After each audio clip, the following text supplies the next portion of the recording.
Hey, what's going on guys? Flick here and welcome to the first FIFA 17 related video on the channel. Of course, FIFA 17 is still a few weeks away, but some of you may already know through my interactions in the comment section or maybe through my live streams that I have decided on what team I will be starting FIFA 17 career mode with. Usually I do start with a Premier League team that isn't quite yet at the top level, but have a sizable budget and a lot of promise ahead of them. And with that said, I'm proud to announce that the first team I'll be managing in FIFA 17 career mode will be Southampton. For those of you that did watch any of my FIFA 16 career modes, you know that I make it a point to make sure that it isn't just my career mode, it's our career mode. So I try to get you guys involved in the career mode, whether that's through transfer suggestions, polls for important decisions regarding the team, or even through your questions and press conferences. Rather than waiting until the release of FIFA 17, I thought we would get a bit of a jump start and I can show you guys the Southampton team more or less what it may look like, and that way you guys can suggest any positions we could look to improve in the future for our career mode. That way on day one we'll already have some of that viewer interaction that I do love, and we can get the career mode going on a positive note. In Southampton's last Premier League fixture against Sunderland, they did use a 4-3-1-2 formation with some different players than you do see right here, but I have changed the lineup to reflect more of my play style and what I think the players do fit best, and also a couple of new transfers that did make their way into the team. But we'll jump right in with our goalkeeper, Fraser Forster. I think this guy's incredibly solid. He did have 18 Premier League matches played and only conceded 17 goals. You can see he's getting a little bit up there in age at 27, but goalkeepers usually have a couple more seasons ahead of them than outfield players, and I think he's going to get an upgrade in FIFA 17. So for the first season at least, he will be my first team option, and I don't think we need to make a transfer to improve him. At left back, we do have Bertrand, and he's another one of those very solid players. Played a lot of games for Southampton last year, and you can see he's in the light green for most of his mental/physical attributes. Pretty skillful as well with some good dribbling, 3-star weak foot, 2-star skills, and also quite young, only 25, so he could hit that 80 mark in our career mode. And in the first season, he's one of those players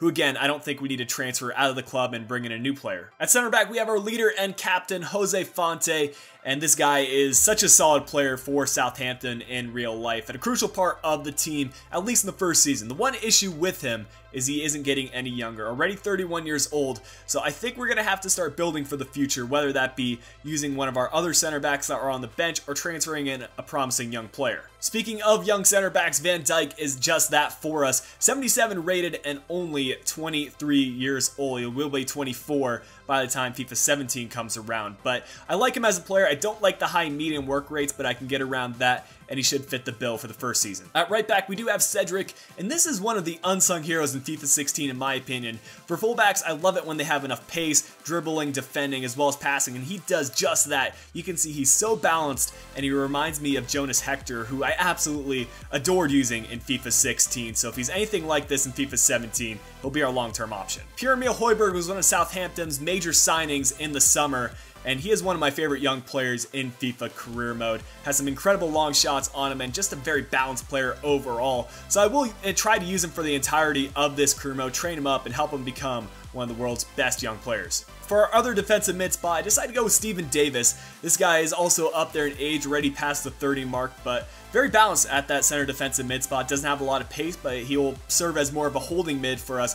And he's one of the fan favorites at Southampton, so I definitely want to keep him for the first season, and then maybe look to transition him with another center defensive mid, whether that be Romeu or Jordan Classy. Moving on to the left mid spot, we do have Tadic. This guy is a very skillful and technical player, has some decent pace on him as well, 4-star skill moves, which is exactly what I look for in a winger, so we can pull off those Berba spins, of course.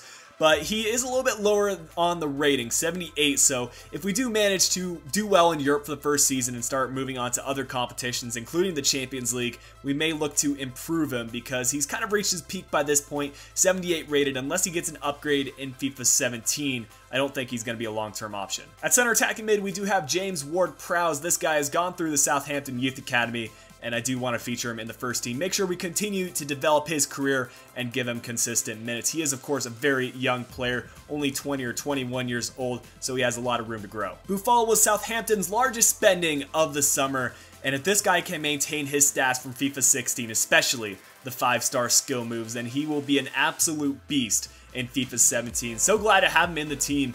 And honestly, I think this guy could be a long-term option for us. 21 years old, so he has a lot of potential ahead of him.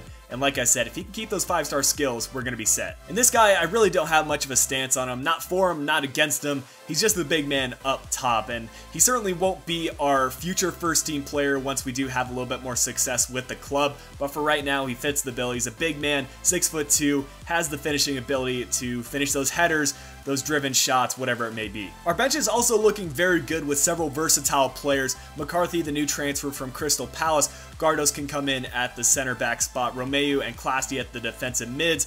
James Rodriguez could play on the wing. He could play up top as a striker, wherever we really do need him. Nathan Redmond, kind of the same thing for him. He did feature as striker against Sunderland. And Shane Long, pretty similar, listed as a striker, but could play on the wing. Arguably the best thing about this Southampton team is the youth prospects we do have. Not a lot of high-rated players in here, but a lot of young players who may get some considerable upgrades in FIFA 17, the likes of Isgrove, Matt Target. All these kind of players could get massive upgrades, so we will see when those player ratings are dropped. Well guys, that will be it for the Southampton team preview. The TLDR is basically, I want to build for the future, maybe make 1 or 2 major signings to help improve the team. So in the comment section down below, go ahead and let me know what positions we do need to improve. If there's any players you see in the team that need to go, you can also let me know there. But make a case for any players you do suggest, because we're going to get a lot of comments here, and if you do provide a strong explanation or reasoning behind your argument, then there's a higher chance that I will go with that player over another one. But I appreciate you guys so much for watching this first FIFA 17 video today, and I cannot wait until the full game is dropped and I get tons of FIFA 17 content out for you guys. But if you did enjoy today's video, go ahead and drop a like down below. Subscribe if you are new to the channel, and I do have links to my Twitter, Instagram, and Twitch down in the description below. But until next time, this has been Flick. I'll be talking to you guys again soon.